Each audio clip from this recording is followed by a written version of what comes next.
Hey, good afternoon, everybody. Tim Walsh coming to you live from the Illinois Fire Service Institute on the grounds of the University of Illinois. Today we're going to be covering first due considerations for a building collapse here on Collapse Street down on the Pound, and we're going to let you get signed in. We're also going to post today's handouts and reference material for you to follow along and use in your training later today or on another shift day. So we're happy you're joining us here today, and we look forward to your participation. Sound off in the comments section. Let us know where you're watching from. We'll be back in a minute and a half.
Hey, good afternoon, everybody. Tim Walsh, Dan Bracken, John Frye, and Jeff Johnson coming to you live from the Illinois Fire Service Institute on the grounds of the University of Illinois. Today we're going to be covering first due considerations for collapse rescue.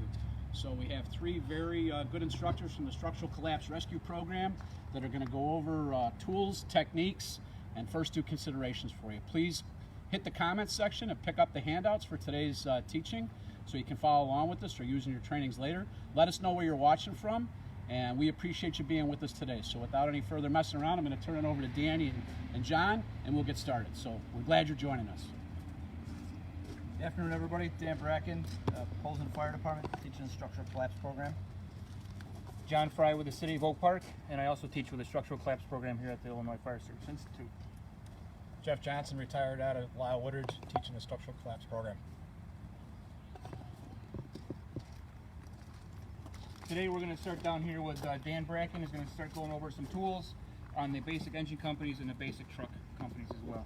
So before we venture off into the training ground and do a simulated incident, we want to go over what do you need for a structural collapse? What are the key things for a recon initial company operations? So think of the basic engine company to the heavy rescue squads, truck companies.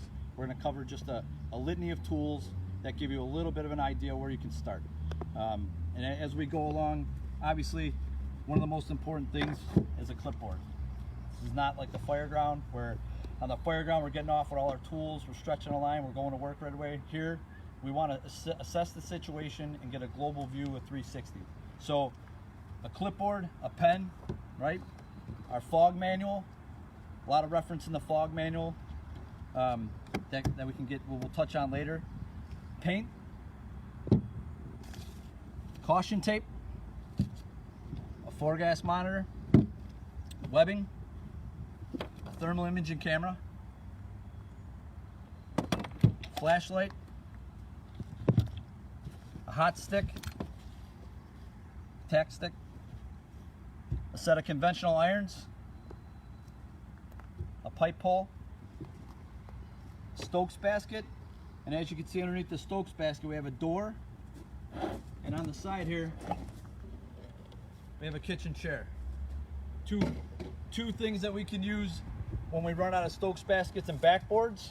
One would be a door for a conveyance device when we run out of backboards.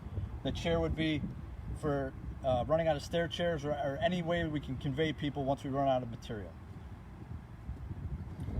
Yep. Next, we'll start covering some more advanced that would probably be in a truck company. We'll start off with the airbags for basic lifting, for simple entrapment of civilians that are trapped in the structural collapse, along with the control panels. And then over here, Danny's got the rabbit tool that most of us are familiar with, forcible entry.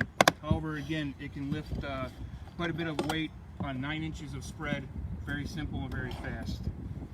If need be, making minor entry or access points for camera use. We have a battery sawzall, obviously with the wood blade in there, be added. Also to our steel chainsaws, which most of our truck companies have them for ventilation purposes. However, we're going to use this again to make basic entries into void spaces if need be. Basic camera that most of us can now purchase at our local hardware stores or big box stores. Milwaukee camera, LCD display camera, fiber optic. It does have a flexible scope on it, and again, a very operator and cheap purchase.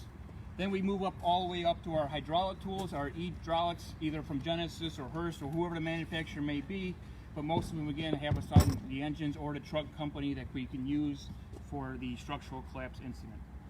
Getting a little more technical, maybe the beefier truck companies or squad companies, running into having assigned drag bags. So during a structural collapse, we have an array of small hand tools that could come in handy. Give you an idea what's in the bag without pulling everything out. This is a drag bag list, a little reference guide. All things you could buy at a local hardware store, very cheap and easy, nothing has to be fancy. But this can get you through a lot of the material and the initial incident when need be. I have a Hurst mini light, kind of complements the rabbit tool, just a spreader and a ram. Again, fits in a confined space, a small area, a tight spot, and a collapse area. Moving on, we have Paratech struts. Couple different types. We could use these to initially start temporary shoring using T-spots. So they're good for the initial, to get a look, to get into the building, to do a quick recon.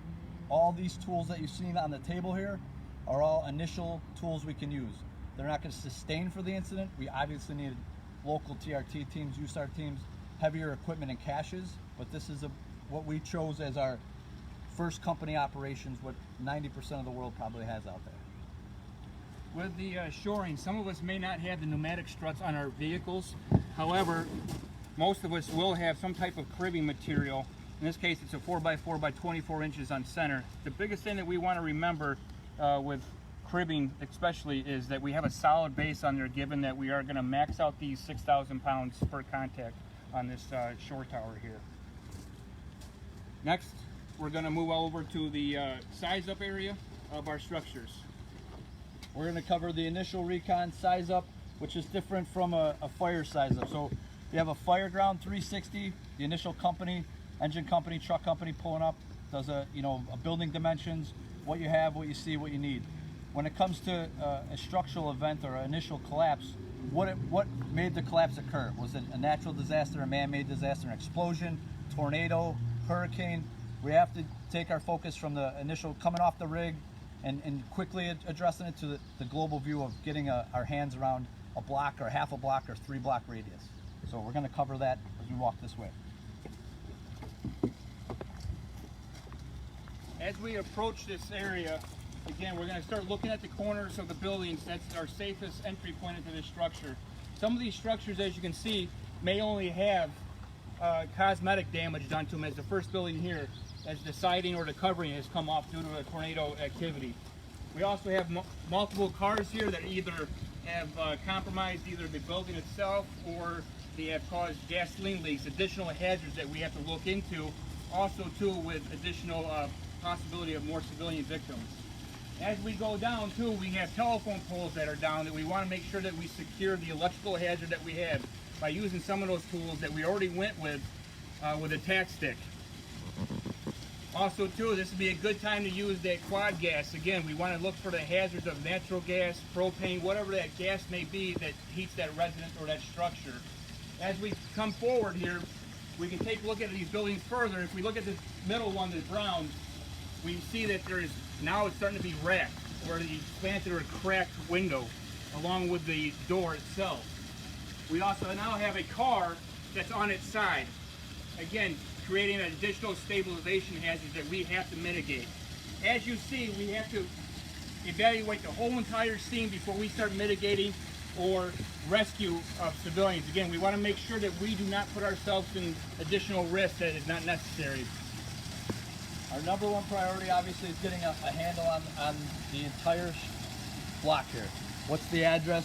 What type of buildings are they? Are they wood frame? Are they commercial buildings? And our immediate rescues. As you can see, panning across, you can see people hanging out windows, out of doorways. There are entrapments. We have to prioritize the entrapments, but prior to prioritizing who we're going to take first, we have to, like Powder said, we have to mitigate any gas, electric, any hazard that's known to us. Take a look at the middle building. Again, we have that SUV that has compromised that porch. So again, that building right away, along with the smoke that's presenting, we have to make sure that it's a no-go for us until we mitigate that hazard for us. As we look into the third building, again, we see that it's going to be a mixed occupancy. Underneath, it's going to be a hardware store with residential occupancy up top. We see in that A side on the D corner there, we do see a second floor victim hanging out that window. But again, because of the building has been compromised and now has a racked or leaning wall to it, we cannot safely put up a ladder to that building and rescue that person that's on the second floor. However, if we do continue on to our side, though, we can see a civilian victim halfway out of the main entry building in that structure. Again, this is where we would assess the risk versus benefit analysis. This victim is already halfway out of that structure. We have to assess the risk of that building coming down on us while we're attempting a quick snatch and grab on that victim that's out there. Again, we do see that smoke coming out of that structure as well. So we have fire hazards that we do have to encounter. And as you, obviously you're taking a huge view here. You can see everything in this short area that we have to address. So without taking these notes and initial notes to start writing things down, getting a handle on your needs assessment, we can't do anything until we have an idea of exactly what is what types of buildings, where everybody's trapped, and how we're going to mitigate those problems. And they may take minutes, hours. It all depends on what the problem is. We have a hardware store. Obviously, you can take a look. There's propane storage. You guys know what is in hardware stores. There's a lot of materials, chemicals. So we have to make sure that anything we do is cohesive. That's why we're going to be monitoring the air. We're going to be checking with the thermal camera to make sure this smoke is it cold smoke? Is it fire smoke? Is it off-gassing of some type of chemical, right? All the while still assessing the building damage and the structures. Taking a look down the left side of Collapse Street here, 127, you can see that the outside wall is racked out.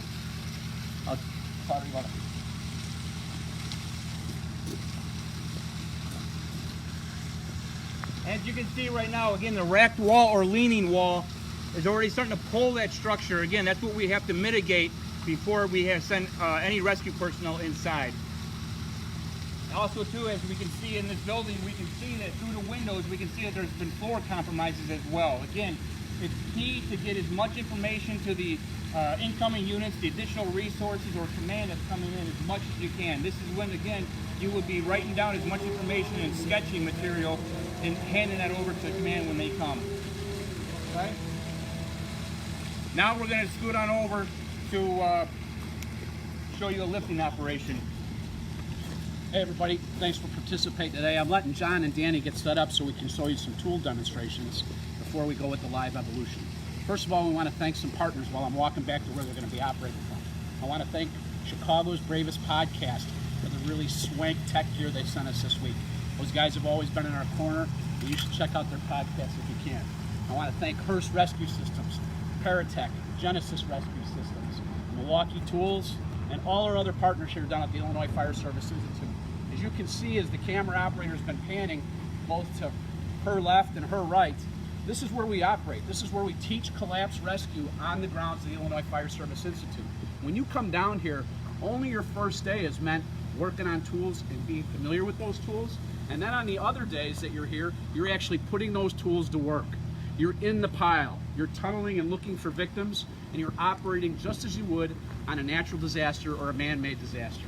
So that's what we want to bring to you, is real live training. All these classes that we're talking about today, while Dan and John are transitioning, are all grant funded. Zero cost, fire chiefs. When's the last time someone told you you could get maximized training for zero money? All you have to do is sign up on our website. We have classes coming up this fall. So now Danny and John are ready to go. We're going to demonstrate a lifting operation, down and dirty, quick to make a rescue. You have to prioritize those rescues when you come into the scene, just like Dan and John were saying. So we're going to let the camera operator move around with me, and we'll get set up and we'll show you this. John? Again, here we are with a basic, again, down and dirty lifting operation. As you can see, we have a long structural member that still has its structural integrity intact. So as long as it's still on the ground behind you or attached to the surface somehow, we're not too concerned with the cribbing that you can see right below us. Again, because of the structural member or the integrity of this unit is still intact. It's going to be a quick, down and dirty drag because we do have multiple victims that we have to get to as the first incoming units. So as you can see right here, we placed our Genesis tool in the center of the lifting point. Again, we want to do that because if we don't do the center lifting point, we're going to push that load or that material that we're trying to lift off to the left or the right, depending on how off-center we're going to be. And when we do this, we want to try to lift it nice and slow and controlled. Most of these triggers now on these e-hydraulics do have a feathered trigger. So our cribbing, as he lifts, is going to go into this the area closest to the victim, again, to protect that victim from a secondary collapse of us slipping the tool off the load that we're doing. Okay? We're not looking to get the full 11 inches out of the lift. We just need enough to lift to free the trapped victim. That's it. Enough lift, crib, and get them out. We're not going to do it like John said. We're not going to create a box crib. Just a piece of cribbing. We're going to throw it in case the tool does slip, and pull the victim right out. Okay. Nice and easy.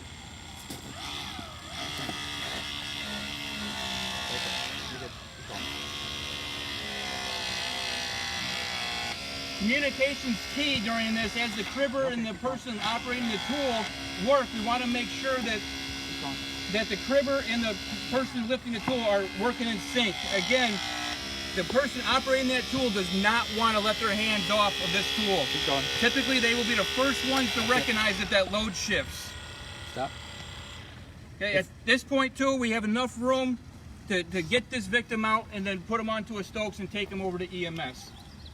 Okay, right now the load is weighted on the tool itself. Again, when we're working around a load like this, we typically do not want that load to stay on that tool, again, for tool failure.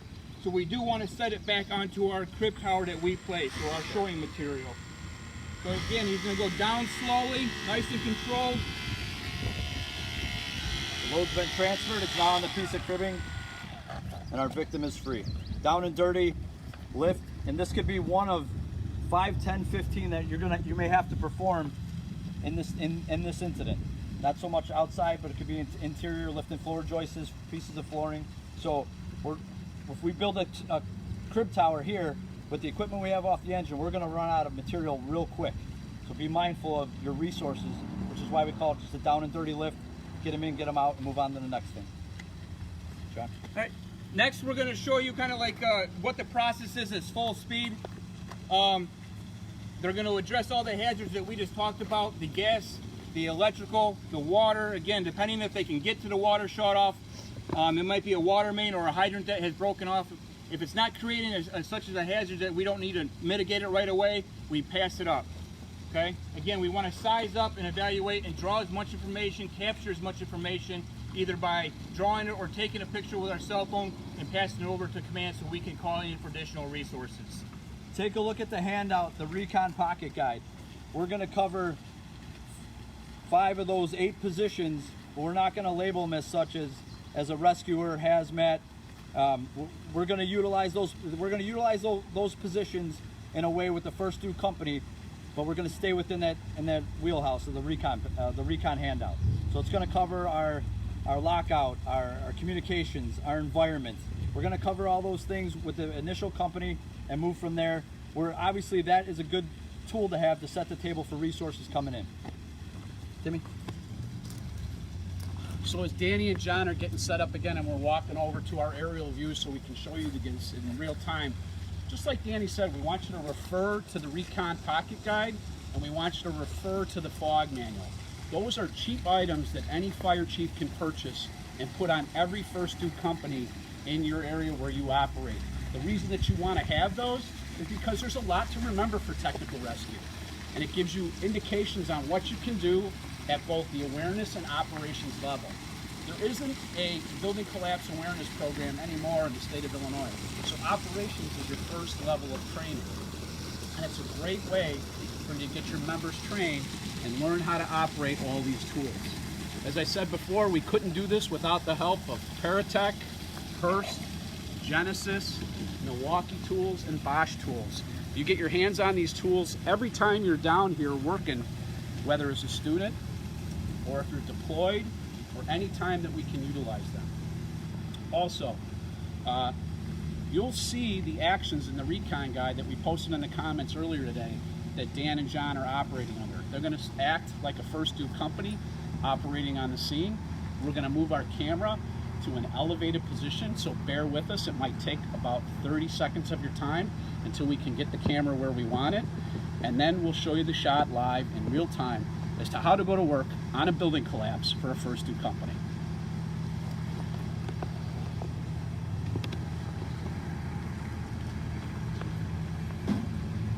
So we're getting our camera people up in the elevated position, along with Chief Johnson, who's going to be narrating this portion.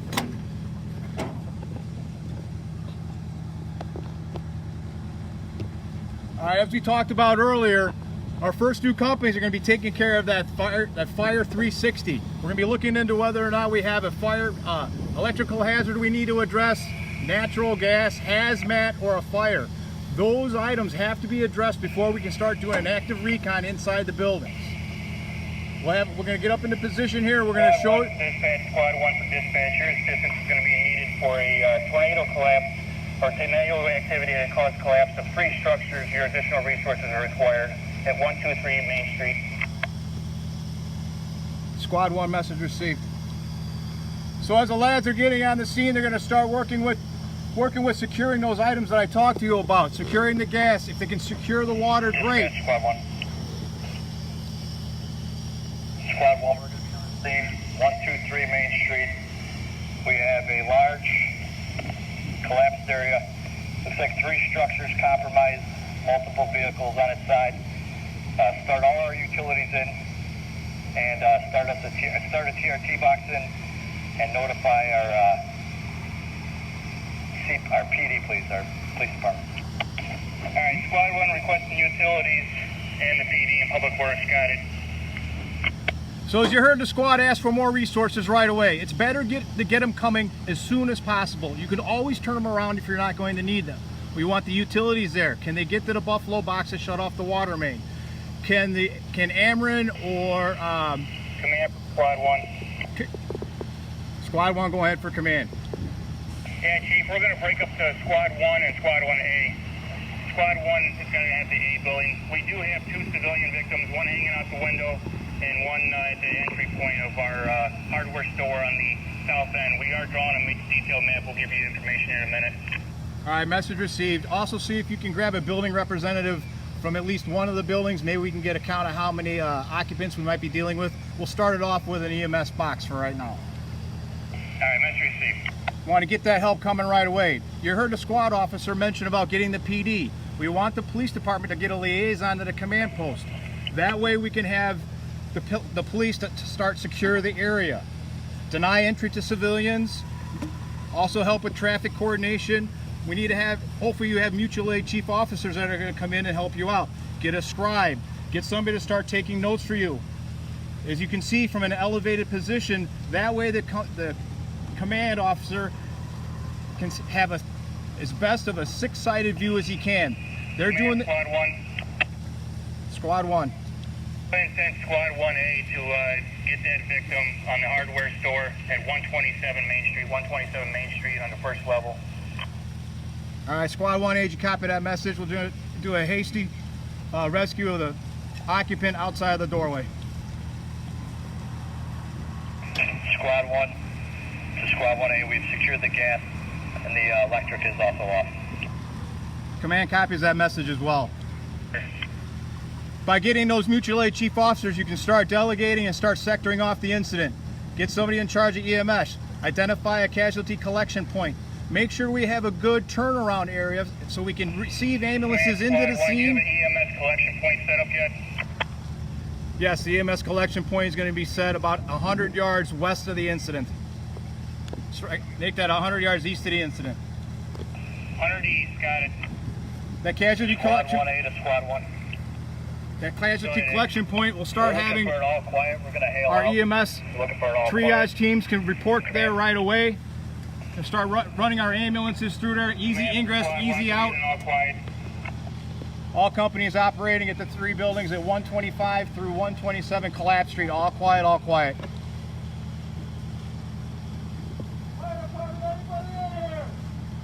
The members now are calling out, hailing, asking if anybody is trapped. They ask questions. If they ask for someone to tap or pound on a structural member on a wall to give an answer if we can't actually hear their voice. Squad 1A, come in.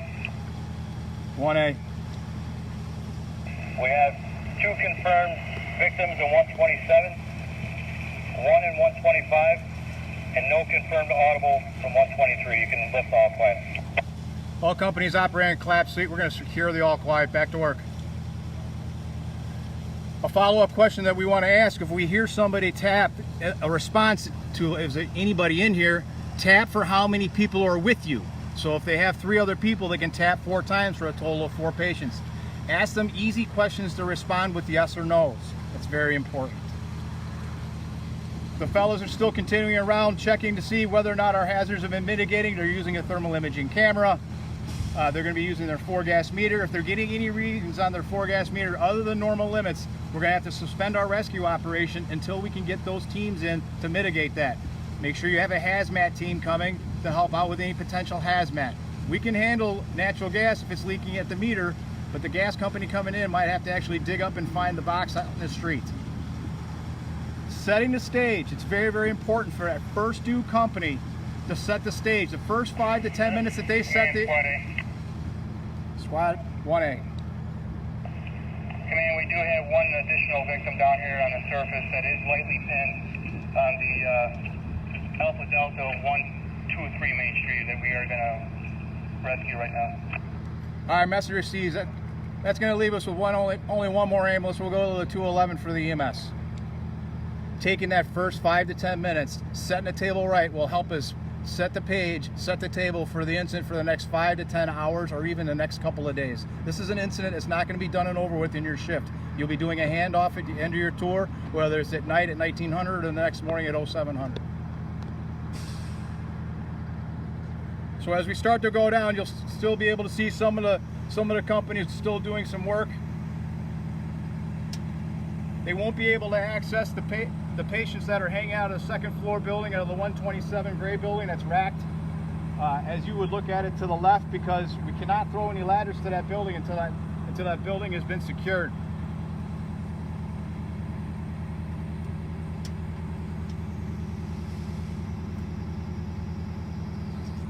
So hey, welcome back to the ground. So let's talk about what Jefferson and Danny and Powder have been talking about for a little while. These are 3 buildings, right?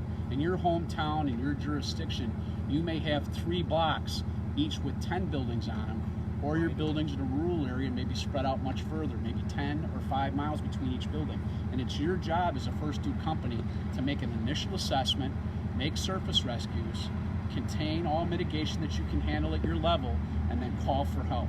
So for chief officers, company officers, and shift commanders, that ability to recognize that you have multiple things going on at once and making sure you've set the table, as Jefferson has said, and called for TRT teams, which we're very lucky to have here in the state, that are all operable and ready to go to work for you, and working with each other and drilling on the plan. If you don't drill on the plan and your town gets hit by a tornado next week and you haven't talked about it, you haven't prepared your crews, and you haven't sent them down here to the Illinois Fire Service Institute to get some free training, you're going to have a problem.